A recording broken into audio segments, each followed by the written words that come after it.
I was also the firstborn, so I was kind of in the position that she was in. I was very independent, still am to this day, and I feel like my life was planned out for me. And as I got older and started going against that plan of marriage, kids, I was definitely on the outside, even as a young, like 17, 18, 19-year old, because I, number one, was in public school, and then I went to college, and that was very frowned upon. And I don't know, I just hate that I didn't have a say in what I wanted my life to be. I never wanted to just get married and sit at home with children. I had always wanted to be a nurse and help other people. And watching that struggle with me and my parents were attacked for allowing me to go against the planned life that people had for me. It was just really hard.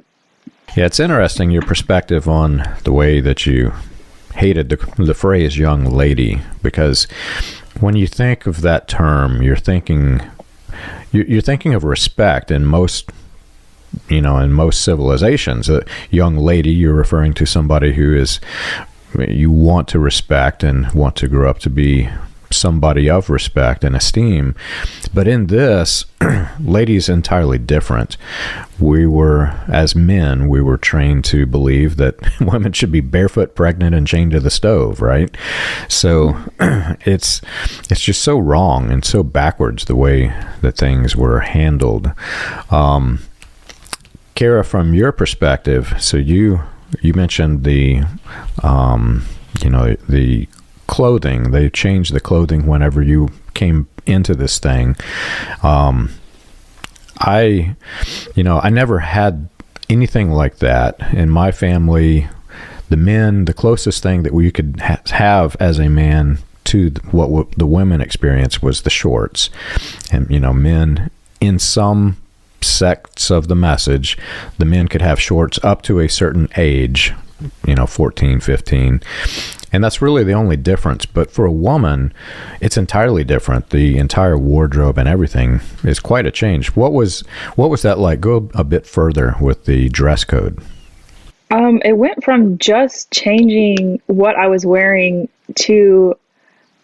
from pants to skirts and dresses to, well, it has to be a certain length of dress and it has to be a certain length of sleeve and it can't be an appropriate size. We had to always buy clothes that were way too big for us and hung off of us because we could not show that we had any type of womanly shape, or we would be at fault for causing a man to stumble even as a child. And then as you grow up, it just gets worse and worse to the point where you're so uncomfortable to walk in front of the men at the church because you know that they are looking at you and they're watching what you wear.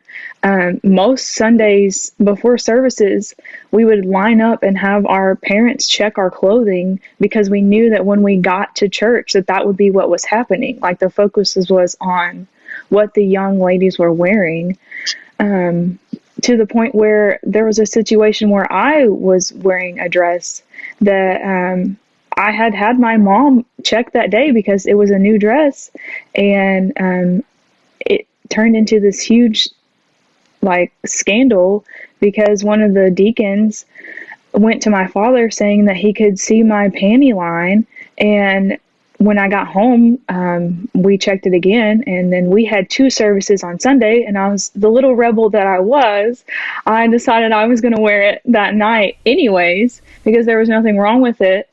And that night, a different deacon came up to my dad and was discussing once again my panty line showing at the church and how that was a distraction for everyone. And so afterwards, we went to fellowship at a local restaurant. We didn't have a fellowship hall. And I was confronted in the bathroom by the pastor's wife about my underwear line showing.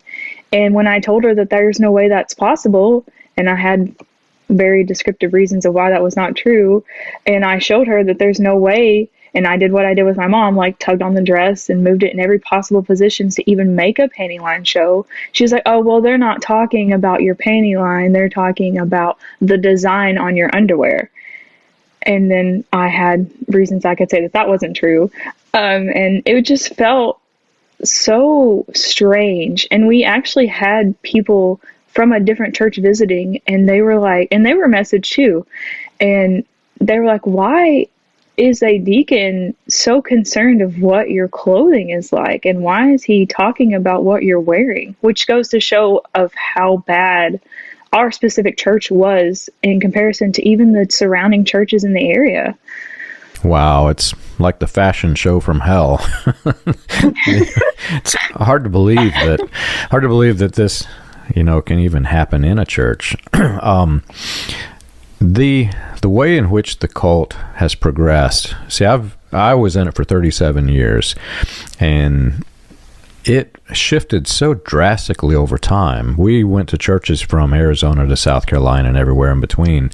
Every church had a different flavor of what their rules of what you can and can't do were. And the focus was always on this weird, I don't know, it's like weird control of sexuality, of the way in which men can see a woman, and even sometimes the shape of the woman.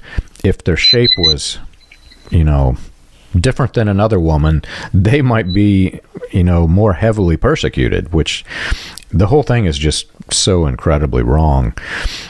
Sarah, from your perspective, the shift in the way that the rules, the way the rules changed over time, did you witness any of this? Were you in it long enough to see things becoming more extreme, I guess is the way to put it? My family grew up with a Branham family, as you know, and I've shared pictures of the way that the Branham family, the boys wear shorts, the ladies had sleeveless tops and skirts above the knees. The level of control that I witnessed, by the time we ended, you couldn't show ankle flesh. That's how bad it got.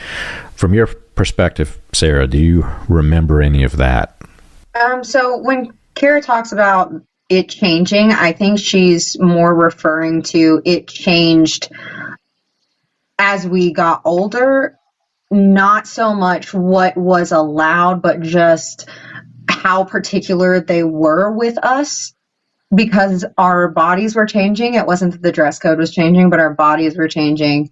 And there was obviously, as our bodies changed, the dress code changed to match that, if that makes sense, in an effort to keep us modest, because we had to cover things that we didn't have to worry about covering before. And we had parts of our body that were different, so they didn't look the same in those clothes anymore.